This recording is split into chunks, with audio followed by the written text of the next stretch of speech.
Thank you for joining us here today on From the Heart, where we tell stories of life because life is interesting. Today, I have with me Miss Patricia. Welcome. Thank you. Glad to be here. I'm so glad you're here. I'm excited. I'm excited too. This is going to be so much fun. So let's start at your beginning. Okay. Where did you grow up at? Tupelo, kind of 1 mile between Tupelo and 1 mile between Saltillo. So it's in the country. Grew up in the country with a lot of animals and open spaces and things like that. My parents are from West Point, Mississippi, and grew up in Tupelo all my life. Graduated from Tupelo High School, 82 graduate. And after that, I went to school in Boston University, went there 4 years. Oh, wow. Came home 2 years, went to Memphis and lived in Memphis for almost 18 years. So I came back to Tupelo in 2008. 2008, okay. How did you end up in Boston? My brother went to Boston University and I wanted to go to Brown. Oh my goodness, I was just so intent on going to Brown University, one of those kind of Ivy League schools. And I went and I had an interview. And at the very end of the interview, the lady said, just off the record, how is it that you found out about Brown University way down there in Mississippi? And I just lost it. I could not believe that she would ask that. I said, well, we have newspapers and magazines and and that's kind of my starting of promoting Mississippi because people have so many misconceptions. They really do. They really, really do.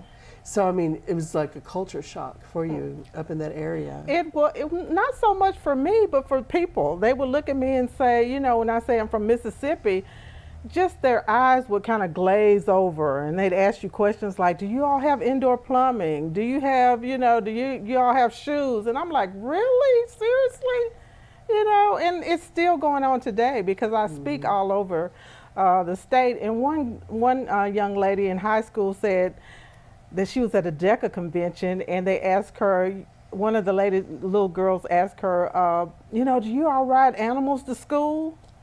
I mean, and that's recently now. That's, and I could not believe that.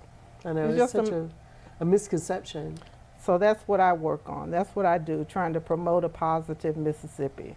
How do you do that? Through my poems and through my books. And I speak all over the state and I have a lot of interviews, television, radio. And I just love being able to let people know that we're not just so different than everyone else in the world. I had a phone call once and I was trying to get something done with AT&T. And the lady said, what do you all eat down in Mississippi? And I was like, really? Like we were a foreign country. Yeah. And I was like, fish, chicken, everything that everybody else eats. It's just, it amuses me. When it's not sad to me, it amuses me. Right. It really is. Yes.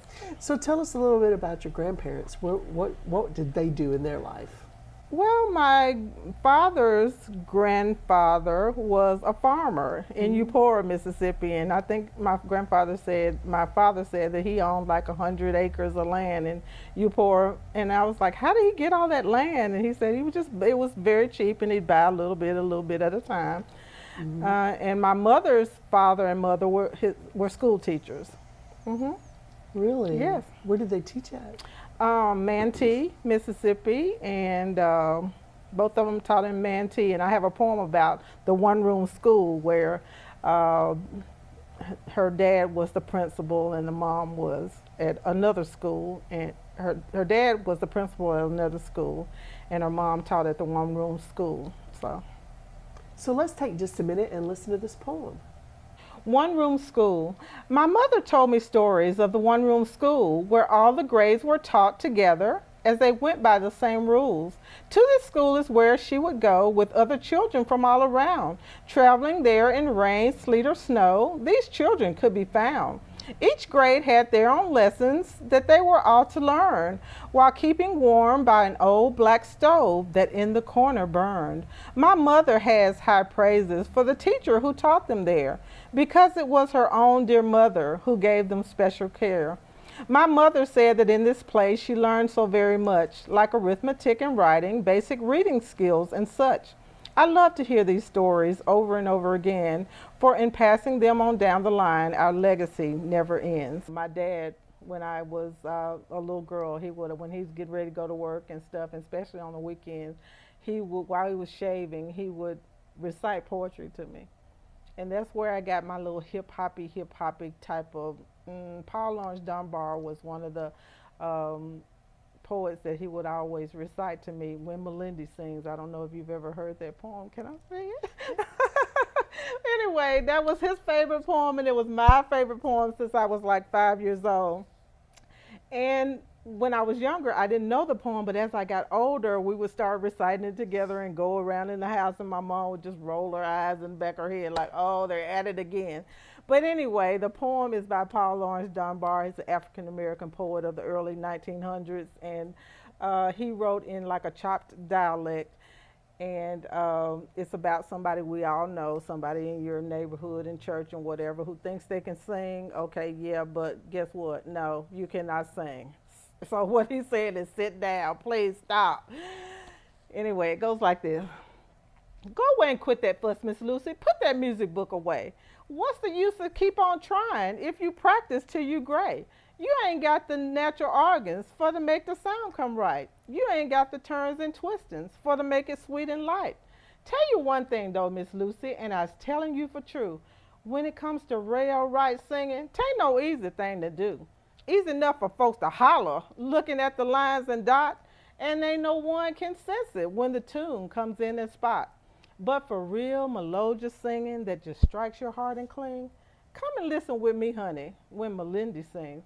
You ain't never heard Melindy? Blessed soul, take up the cross. Listen, ain't you joking, honey?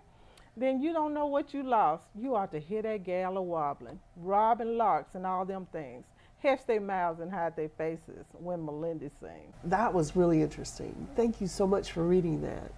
I know that you have brought other items here with you, like the Meet My Mississippi. Yes. Tell us a little bit about that book. Oh, that's what I'm really excited about. Meet My Mississippi is the children's book, and it came from my poem, Meet My Mississippi. I have tried to get the poem as our state poem for the last 4 legislative sessions, but it just has not gotten out of committee. So I thought, how is a way that I could reach the children of our state? And I came up with the children's book. So I needed someone to illustrate it. Brenda Ragsdale is the amazing illustrator of this book. When you go through the book and see all the beautiful pictures, you'll see. She is a self-taught artist. She lives in Guntown, and she graduated from Saltillo High School. And we were introduced on the internet, Facebook, by a Facebook friend. Yeah. So. That is so cool. So this is her first illustration. This is her first, but she's had many after this. She's had 3 or 4 books now since she illustrated this. She's been illustrating other books after they saw her work in here. That is a wonderful start. It is. It really is. And it's great that you were able to help someone get their start. Absolutely. Another artist in Mississippi. Absolutely. And that's the power of the internet, because we lived a stone's throw up the street almost, and we had to be introduced by someone in South Mississippi. Oh, wow. A mutual Facebook friend. Right. Wow. Yes. Okay, so tell me about another one that you have here.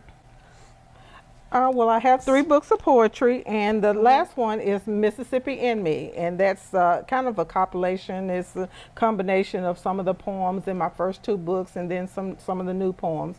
And all of my poems about Southern life, Southern living, just our way of life, and to let people know we appreciate our way of life, you know. What's one in there that you like? Southern life. I can read Southern life. If you want a glimpse of Southern life, come close and walk with me. I'll tell you all the simple things that you are sure to see.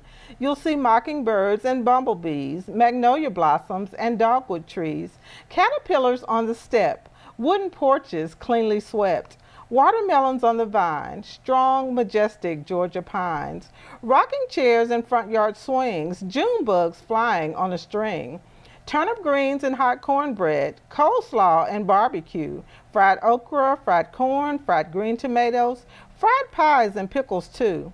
There's ice cold tea that's syrupy sweet and cool green grass beneath your feet, catfish nipping in the lake and fresh young boys on the make. You'll see all these things and much, much more in a way of life that I adore. That is wonderful. And I didn't know how obsessed I was with food until I started reading my own poems. Every poem that I write, almost every other poem is about food, food, food.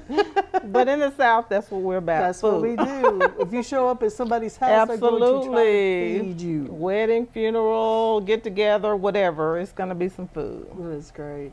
That was very nice. And one of my other favorites, and one of people's favorites, is Southern Man. And I speak at a lot of high schools and junior highs, and I tell the girls that you really need to appreciate our Southern men, because they don't make them like that everywhere. No. So I have that story about when I was in Boston, I went to, on one of my first dates, I went out with a guy from MIT. And we were coming up to the door, and I just kind of paused, and and he's like, what happened? What happened? And I said, you're not going to open the door? He was like, well, you could open it for me too. So I said, I need to hurry up and get home because they don't understand. So this is what I love about Southern men. There's nothing like a Southern man. He's a man that you should know. He's one to whom you'll find no equal anywhere you go. He has a sweet molasses talk and a slow, smooth, gliding walk. He's got strong, firm hands that let you know real work is nothing new. He has no problem with the fact that he should provide for you. There are certain kinds of values this man is sure to hold. His love of home and family is sure to not grow cold. He'll deeply love his mother. It's a bond that's always there. All throughout his life, this man will show her tender care. He's one that you can count on to do the manly thing. He'll change the tire and check the oil and fix the backyard swing. But underneath a tough exterior, a gentle soul lies too. He's one who'll rock the baby and even cook a meal or two. On Sundays, he'll sit beside you singing on the same church pew. There's nothing like a Southern man. He's a rare and special kind. If you look forever anywhere, he's the best you'll ever find. That is so true. Isn't it true? That is true. It really is. So that's what I try to tell them. Hey, you need to appreciate them because they don't make them like that everywhere. I know. We see all the conflict and the fighting, all around our country. Absolutely.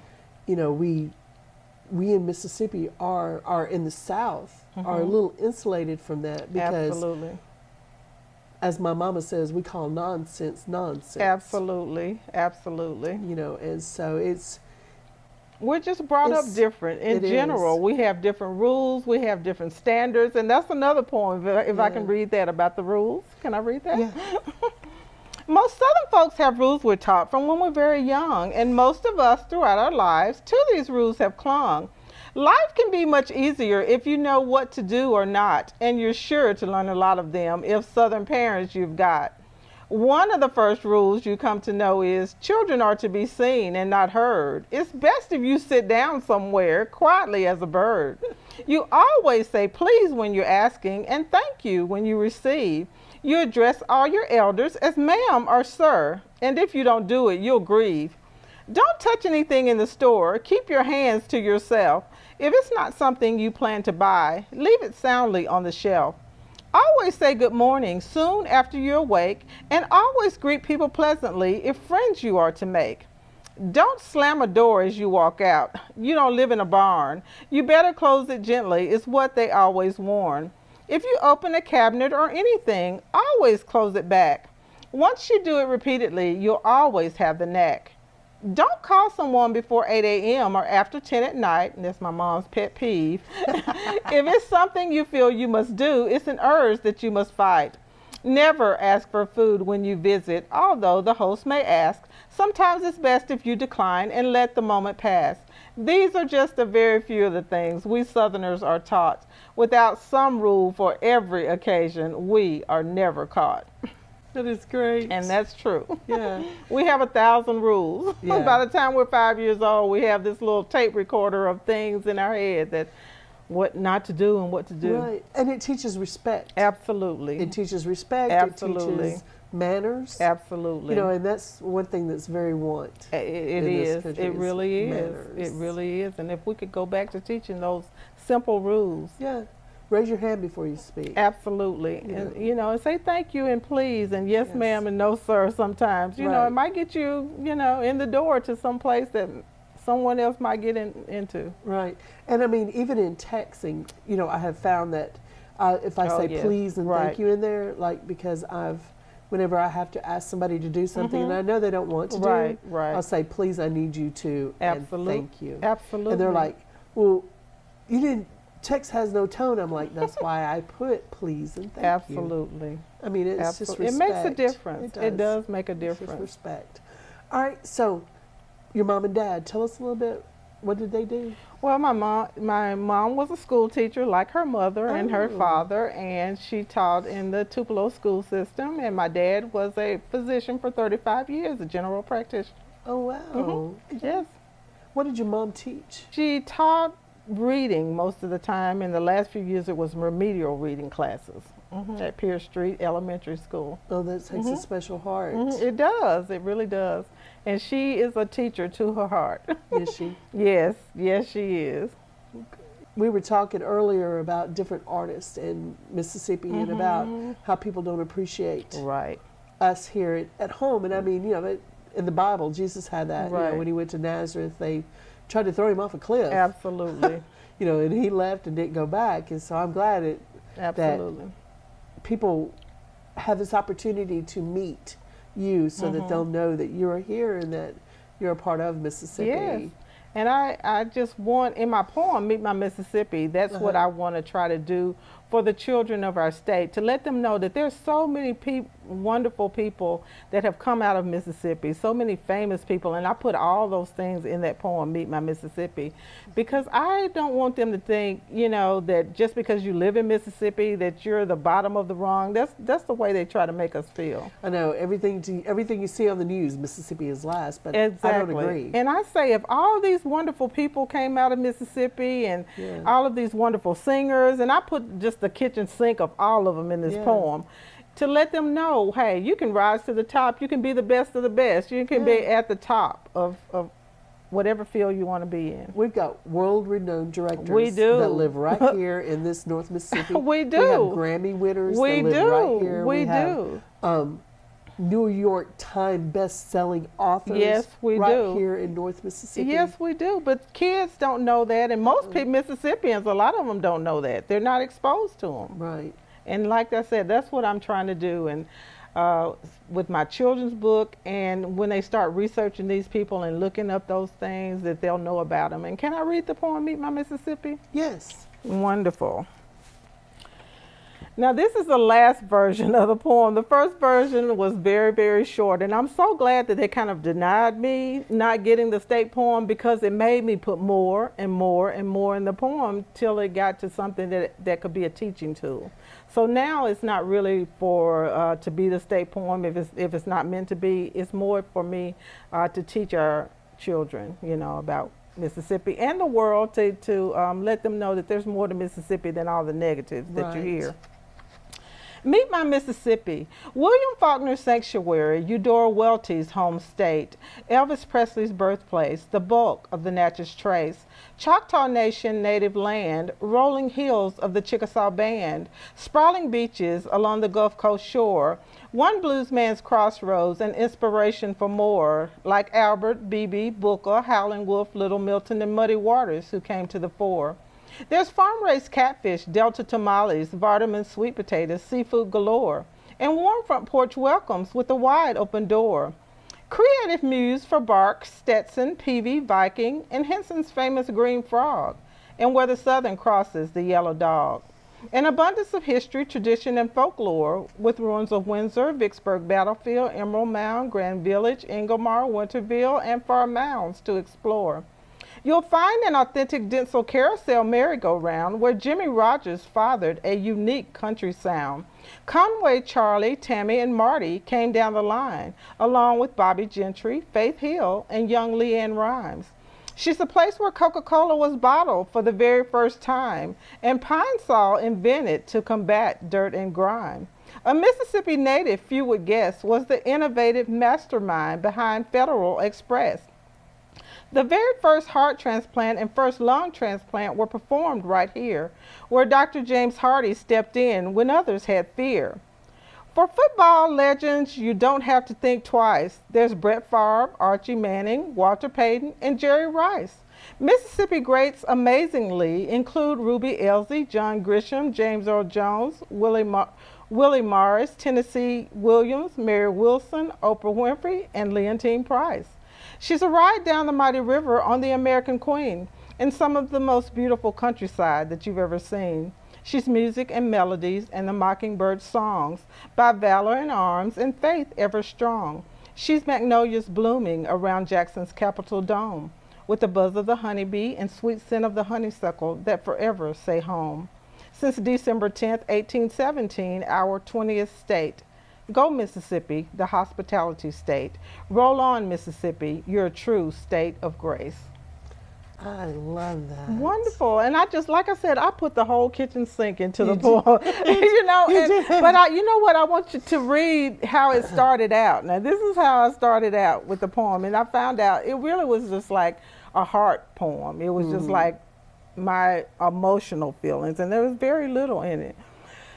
Faulkner Sanctuary, Eudora's home state, Elvis's birthplace, the bulk of the trace, sprawling beaches along the Gulf Coast shore, one bluesman's crossroads, an inspiration for more, an abundance of history, tradition, and folklore, warm front porch welcomes with a wide open door, a ride down the mighty river on the American Queen and some of the most beautiful countryside that you've ever seen. She's music and melodies and the mockingbird songs, by valor and arms and faith ever strong. She's magnolias blooming around Jackson's Capitol dome and the sweet scent of honeysuckle that forever says home. She's my Mississippi. She's the hospitality state. Go Mississippi, you're a true state of grace. Now that's how the poem started out. That's still very beautiful. It's my poem. Right. Do you know what I mean? Yeah. It's very heart-wrenching to me. It's very emotional because that's the way it flowed out of me. But then, like I said, when I decided that they weren't really wanting it as a state poem, I made it into more of a teaching tool. Right. So now the teachers use it in their classrooms, and they do a lot of research on all the famous Mississippians, you know, do the wax museum. There's a lot of information in there for them to look up. And it's so funny because I ask the kids questions a lot of times, and 90% of the time, nobody knows our state motto, which is by valor and arms. Nobody knows it. I asked them, and I said, when you learn the poem, you'll know that that's our, motto. And our statehood date, December the 10th, 1817. They'll learn that. They'll learn that we're the 20th state. And nobody knows our state song, Go Mississippi. Nobody knows the name of our state song. So I didn't know we had one. Yes, we do. And we've had it for many, many, many years. And it's called Go Mississippi. Go Mississippi. And it's in the children's book. Oh, my God. Yes. And that's so funny. I went down to speak to some of the people in the tourism committee. One of the senators' representatives said, do we have a state song? I'm like, yes, you're a legislature. You should know we have a state song.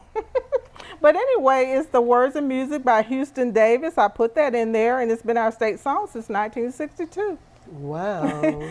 And kids used to learn that. States may sing their songs of praise with waving flags and hip hoorays. Let cymbals crash and let bells ring, 'cause here's one song I'm proud to sing. Go Mississippi, keep rolling along. Go Mississippi, you cannot go wrong.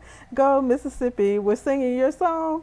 MISSIS, SIPPI, that's some of it. I'll be doggone. I'm going to have to find that. It is, yeah, look it up. Exactly, see, I'm so excited. That's what my poem is meant to do. Right. They look at stuff in here and say, wow, I didn't know that, and look it up. Like half the people have no idea that pine saw was invented in Mississippi. Yeah. They don't know that Fred Smith over FedEx, we only hear about Memphis for FedEx. He's from Marks, Mississippi. It's from Marks. Wow. Yes. Wow. Black Entertainment Network. A lot of people don't know that the creator of that network is from Mississippi. Yep. so many things that they don't know. And like I said, when I really got to rolling with it, I tried to just, like I said, throw in the whole kitchen sink. And when somebody would give me a little idea, I said, I'm going to add that in there. I don't blame They you. say, well, why didn't you mention somebody? And I was like, okay, well, I can do that. Yeah. And then I'd make up a little verse. Right. Yeah. Because I was expecting Oprah in there, because she's like the She is in world there, famous. see? Oh, is she? Yeah. Oh, I missed it. Yeah, when I did that little list of people, Okay. Mississippi greats amazingly include Ruby Elsie, John Grisham, James Earl Jones, Willie Morris, Tennessee Williams, Mary Wilson, Oprah Winfrey, and Leontine Price. Yeah, see, I missed Oprah. Yes. But Okay. when you're reading it, see, you'll be able to, and when you're Right. studying it. Right. Mhm. Okay, cool. Yeah. Awesome. So what is something that you got coming up, Miss Patricia? Well, I speak all the time at libraries and schools, so I'm always on the speaking circuit to promote a positive Mississippi. And what I'm doing now is waiting to see if the poem is going to come out of the legislature. It doesn't look like it's going to come out. It has to be out, but we're probably not going to do that. But like I said, if I can get all the teachers and educators to use this book, in their summer programs, in their classrooms, and get the word out about, we have so many wonderful things in Mississippi. We really do. People, places, and things. We really do. We really do. And I want to be a part of promoting that and letting people know, Good. letting the secrets out. Yeah. And you may be seeing more of Miss Patricia on Hill Country Network. So we'll see about this. Yay, hopefully. All right. Where can people purchase your book? Well, of course, you can get it on Amazon, Barnes & Noble, online. You can get it at Barnes & Noble in Tupelo, of course, the Barnes & Noble in Mississippi State, a lot of bookstores around the state, Cotton Row in Cleveland, but any bookstore will order it for you. If you have a bookstore in your small town, they can order it for you. If you had a piece of advice for a upcoming artist or author, what would that be? Oh, believe in yourself, believe in your art, believe in your creativity and your individuality. When I first started, of course, in intellectual poetry, rhyming poems are not the thing. It's free verse and not hip-hoppy type of poetry. But I wanted my poems to be me and just to flow. And I didn't start out wanting to write or wanting to publish a book or anything like that. I just woke up out of my sleep. February 14th, 2007, I just woke up out of my sleep with this poem swirling around in my head. I woke up, scribbled it down, and after that, the poem just started to flow. And after a few months, I had 200 or 300 poems. Wow. I never sat down to write them. I would just be in my car and it would just come in my head. All of the poems in my first book were basically written in my car, and they're on the back of receipts. They're on the back of State Farm receipts and Walmart receipts and everything. And I'd just be trying to scribble them down. And Bobby Pepper did an interview with me from the Daily Journal the year that I published the book, and I was telling him how they were on scraps of paper. He was like, "That is not true." I was like, "Bobby, look." So I pulled this box out from under my bed, and it's in the paper. He took a picture and put it in the paper, and I still write like that. I don't write on the computer. I write on scraps of paper, and then I put it, into the computer. Wow. And it's just amazing how this has grown. I hated public speaking. I didn't want to speak in front of anybody ever, anytime. Wow. The first book, they were like, "Well, can you come and do a book talk?" And I'm like, "Oh no!" I never even thought of that. I was like, "Well, why can't they just read the book?" I was just petrified. And one of my friends said, "Hey, just do it, and after you've done it, it's done, and you just keep doing it over and over." And now I just speak in front of anybody, anytime, anywhere. Can I come and speak to you? So now they can't shut me up. And I was just really, really honored. The governor in 2015 proclaimed me as an official Goodwill ambassador for Mississippi. So I was really honored about it. Yes, absolutely. And received from the legislature that kind of honor that I was promoting positive things about Mississippi. in That is- 2015. So I've done what I really wanted to do with this poem, and I just want to keep it going and to help other people to get on the bandwagon with it. Right. You know, to promote our Mississippi and not let just all the negatives. There's a flip side of the coin. Yeah. And nobody wants to talk about it. I think we're intimidated by all the negatives, and we just let them run amok with it, you know? It's so funny you said intimidated because I've heard people say that people are intimidated by Mississippians, and that's why they try to keep us down. Probably, because, I mean, look at this list of talented Yeah. individuals. You know what Yeah. I'm saying? We're at the top of everything. You know what I mean? So We have great education. You know, our colleges are right up there with Absolute- everybody else. Our schools. And see, that's another know. thing that I put in the book, all those little facts. People don't know that Mississippi was the first state in the United States that had a system of junior colleges, that we were the first state in the whole United States that had a college for women, Mississippi University for Right, Women. We were the right. first of so many things, and So I put many. all those things in the book so that, again, so that our children will know, hey, you don't come from a downtrodden place. You don't come from an ignorant place like everybody wants to tell you. Right. You know, and I want them to know if I can do that, just that little thing, I'll be happy. Right. Thank you so much for coming and talking. Thank you with for me having today. me. I'm so excited to be I here. am too. I am too. Thank y'all for joining us here today on From the Heart on the Hill Country Network. We hope that you'll come back and join us next time.